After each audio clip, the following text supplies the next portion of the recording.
Oh boy. Hey YouTube. It's me, B3, back with another movie reaction review. Last one I did, I think, was Ultraman. And I've been working on my Mega Beast Investigator Just Beyond. And, of course, my Takumi Sentai Go Busters reviews. But I decided to review a kaiju movie today. Yeti, Giant of the 20th Century. It is an Italian-Canadian joint production. And I'm doing this movie for several reasons. One, it's a giant monster movie, and I'll watch any giant monster movie.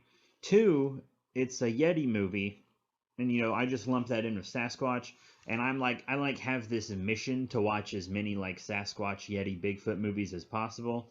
Reminds me of the days, my early college days, when my friends and I would we would lock ourselves in one of our friends' basements, and we would just binge Bigfoot movies all night long, all the ones we could find. There's so many out there, Can't believe we never came across this one. I guess it's because we didn't watch a lot of Yeti movies, but we watched a lot of Bigfoot movies.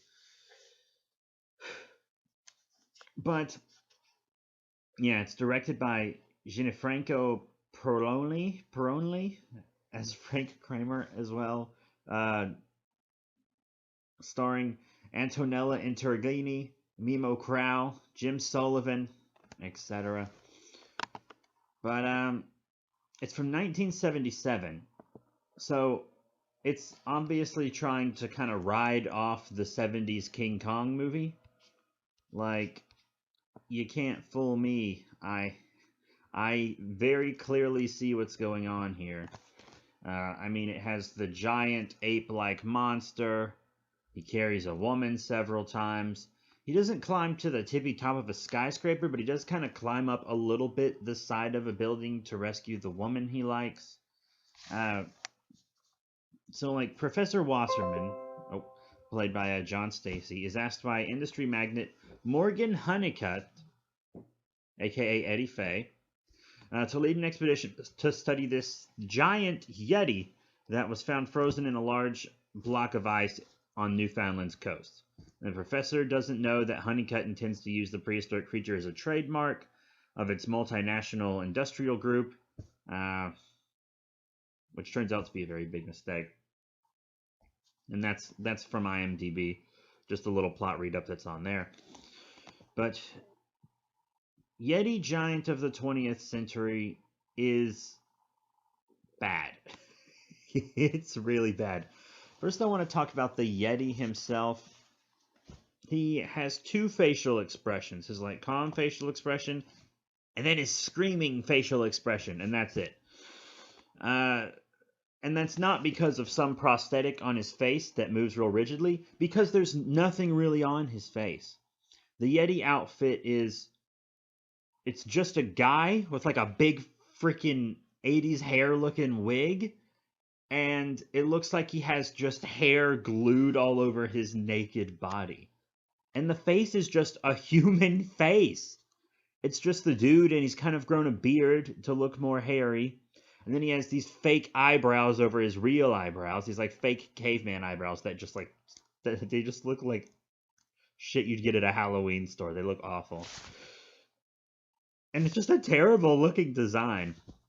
And he just kind of moves like a person. He doesn't move like a creature. There's obviously not a lot of thought put into the creature's movement.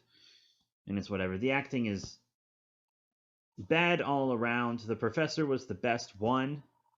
John Stacy, still not very good. And then we have the two kids, one of whom was mute after a plane crash. So he doesn't even have a speaking role. And then the other, I guess, is the main character. Even though it's not much character development goes on. So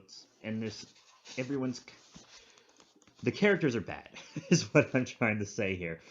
Everyone's bad.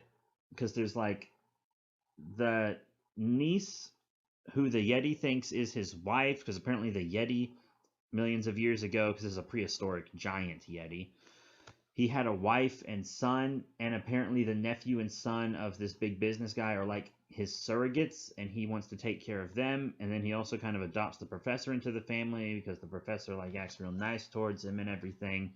And then there's like this guy that works for the company, but he's also kind of like a corporate saboteur because he works for another company.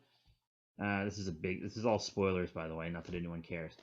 And then he kills the professor, blames it on the Yeti, so they try to kill the Yeti, and then he has to kill the kids when they figure it out. Well, one's kind of a grown woman, but the boy is a kid.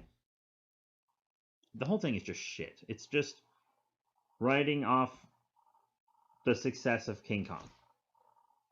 That's all it's doing. That's it. And another reason I wanted to watch this, other than because it fits my niche, is that my favorite podcast, Gargantucast, is going to talk about this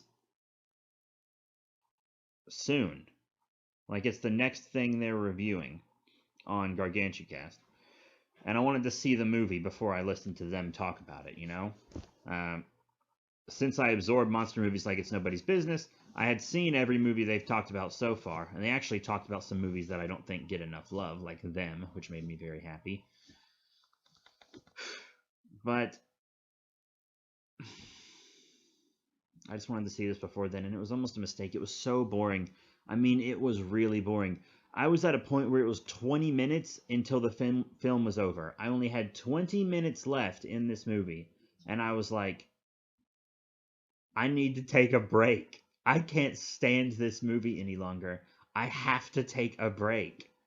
So I watched one of my favorite YouTubers for a bit, and then I scheduled several uploads for later, and then I came back to it and finished the last 20 minutes. It was that bad that I couldn't even wait 20 more minutes to do something else. I was like, this is awful. This is so bad. So, do I recommend Yeti, Giant of the 20th Century? Absolutely not. It is, like, one thing that's frustrating that many of my fellow monster fans will think is the female lead always says Yeti. She says Yeti. She always calls him Yeti. And that's stupid. Also, his size seems a little inconsistent sometimes. The way they unfreeze him is kind of clever. I liked that. The way they wake him up, it was pretty interesting. Other than that, I didn't even care. Like, I thought he was going to die in the end, and I just didn't care. Like, you're supposed to feel lots of empathy for the Yeti, but you just don't, because the film is so boring.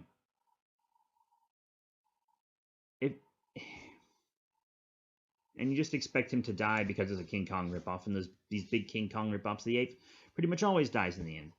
I mean, I've reviewed other King Kong ripoffs, like Konga and APE, or Ape, and they were both bad, but I think Konga was actually better than this one, but this one was probably better than Ape. Gucci Gang. So that's it. I don't recommend it unless, once again, you're just a big Yeti kind of Sasquatch person, or you're the type who just wants to absorb all the monster or giant monster films you possibly can. I know that the kaiju fandom will watch anything with a kaiju in it, specifically because we often go like a decade without any kaiju films coming out, even though we have a lot coming out these days, which is good for us. But you can just skip Yeti, Giant of the 20th Century. It's not even worth watching for a laugh. Like, I enjoy watching bad movies, especially with friends, because you can laugh at them. This one isn't even one you can really laugh at. It's in that weird... It's because it's too boring to laugh at. It's just awful. But that's it. Sorry for the lower quality on this video, by the way.